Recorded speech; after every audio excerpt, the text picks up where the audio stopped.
Mathematics is everywhere. The technology we use every day is based on abstract theorems and ideas hidden deep inside their proofs. Now, to understand this, we're going to have a look today at the Global Positioning System, the GPS. That's going to take us on a journey from this piece of technology to bizarre geometries through the curved space-time of astrophysics.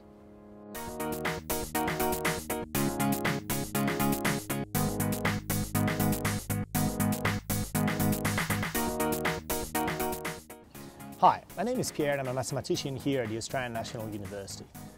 I love the GPS on my phone and in my car, but like most people, I've got essentially no idea how it works. To find out a bit more, I'm catching up with a friend of mine from engineering who might be able to tell us all about it.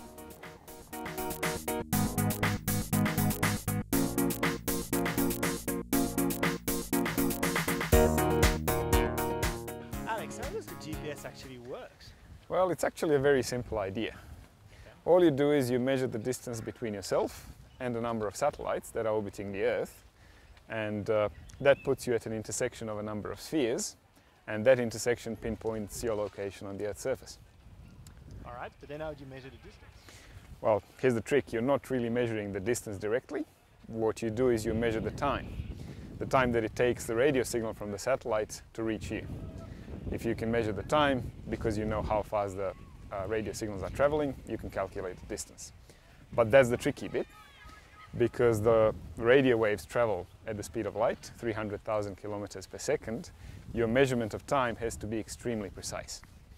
So the error in your measurement has to be less than 19 billionths part of a second to get an error of plus minus 5 meters in positioning, which is the current standard. I see. And is that reasonably easy to do? Or? No, it's not easy to do at all. Okay. There's a lot of factors that actually make it very difficult. The Earth's gravity, the Earth has atmosphere, the Earth is moving, satellites are moving, you're moving. So all of these factors contribute to the total error, and they pile up.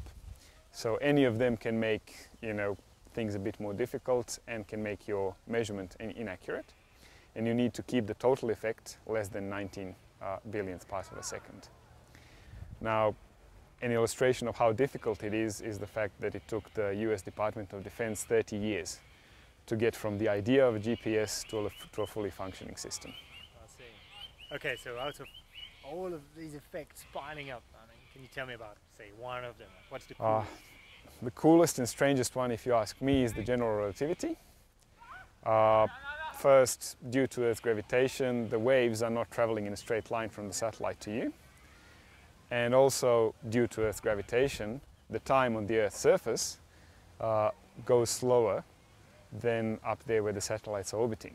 And because you need to measure time very precisely, the clocks at the receiver and at the satellite have to be perfectly synchronized. So in order to achieve that, you actually set the clocks at the satellite to tick a bit slower than they should, and then they match the sort of time flow on the Earth's surface. General relativity tells you how slower you need to... Yes, you can actually calculate how much slower the clock at the satellite has to tick, and you do that. General relativity, well, that's pretty crazy theoretical physics right there. That's something I know nothing about. But I've got a colleague in astrophysics who does, so let's go and talk to her.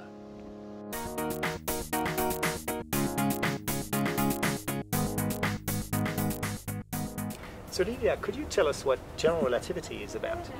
General relativity is a theory that was developed by Albert Einstein at the beginning of the 20th century. Because you see, before then, everyone thought that space-time was simply flat, so that the shortest path between 2 points was a straight line. Albert Einstein linked space, time and matter, and he found that matter bends space-time, so that the distance between 2 points, or the shortest path between 2 points, is no longer a straight line, but it is curved. The path is curved. And this obviously was something quite an important discovery. And but that was it a discovery at the theoretic level, or is that also something that has been observed? well, back then it wasn't observed, but it made some interesting prediction. It predicted the existence of black holes, which are extremely exotic objects. And so for an astrophysicist, general relativity is a theory that is very important. It is verified all the time when they study black holes, when they study the expansion of the universe. But for a person's everyday life, it is not something that comes into it. We just don't realize that space-time is curved. So astrophysicists really see the effect of general relativity, but we on Earth don't. No. Really. We common people don't really feel that. But how come it affects the operation of the GPS then? Well, because the Earth bends space-time. Now, this is an extremely small effect because the Earth is not a very massive object. But on the other hand, the satellites that we use for the GPS navigation are at a certain height over the surface of the Earth, so that the space-time is curved differently from the way it is curved at the surface of the Earth. And this difference needs to be taken into consideration for the GPS navigation. All right, so this all, not going in a straight line and going on a curve in space and time matters even at that level? Matters, yes. It's a very small effect, but it needs to be taken into consideration. But then if you do geometry in high school, you learn that the shortest path between 2 points is given by a straight line. Yes, that doesn't seem absolutely. to fit. Is that? Yes, it is true. As I said, it's not very important on Earth. And this is the extraordinary thing, because back in the middle of the 1800s, Riemann started exploring all kind of different geometries where space was curved, and he didn't need to do so because there was no necessity to start exploring this kind of different geometries. But he constructed the fantastic mathematical tools that Einstein then, many, many years later, could use to develop his theory of general relativity. So to make the GPS work, you need general relativity. And general relativity is based on a piece of mathematics called Riemannian geometry. Now that's something I know a little bit about, but really not that much.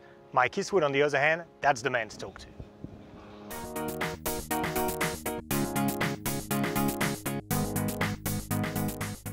Mike, you just told us that in general relativity, we are actually using some curved geometry. What is that about? Okay, so there's flat geometry, which most of us are familiar with, but then there's curved geometry, such as what you might find on a sphere. There's a really big difference between the cylinder and the sphere. So the cylinder, I have a cylinder here. You can make an accurate map of the cylinder simply by cutting it along one edge and unwrapping it like this. Absolutely nothing is distorted. But if you try and do the same thing with a sphere, I have somewhat a sphere here, then things necessarily get crumpled. You just cannot make an accurate map of the sphere. And this has to do with curvature. So the sphere is curved intrinsically, the cylinder is flat intrinsically. Okay, but then in general relativity, this seems to happen in space-time. So how does that translate to? It does, yes, so that's right. So this is in 2 dimensions. This is the surface of the sphere versus the surface of the cylinder. And that was due to Gauss. And he was working in the first half of the 18th century. But then in 1854, his student, Riemann, gave a talk in which he gave, roughly speaking, outlined a program for extending this to higher dimensions. And that has now successfully been carried out, and in particular to 4 dimensions. So 4 dimensions is the dimension of space in which we live together with time. And the curvature in 4 dimensions, as proposed by Riemann, is exactly what you find in Einstein's equations, and this now has practical applications in GPS, for example, also in medical imaging and so on. So what we've seen is that to make the GPS work, you need to take all sorts of physical effects into account. Now, probably the most impressive one is the fact that the mass of the Earth actually bends time. That's something that Einstein's theory of general relativity describes. Now, this theory was developed by Einstein using ideas of a mathematician named Riemann. And Riemann, he didn't try to develop a global positioning system or describe general relativity. What he was trying to do was to generalize ideas of Gauss about curvature of surfaces to higher dimension. Now, that's a typical example of an abstract mathematical result being turned into technological advances. In that case, it took about a century for that to happen. But I could think of an example of a theorem from 2005 which led in 2006 to a prototype of a 1-pixel camera. A camera with only 1 pixel, which still takes good picture. But maybe that would be a story for another time. Now I better get back to work.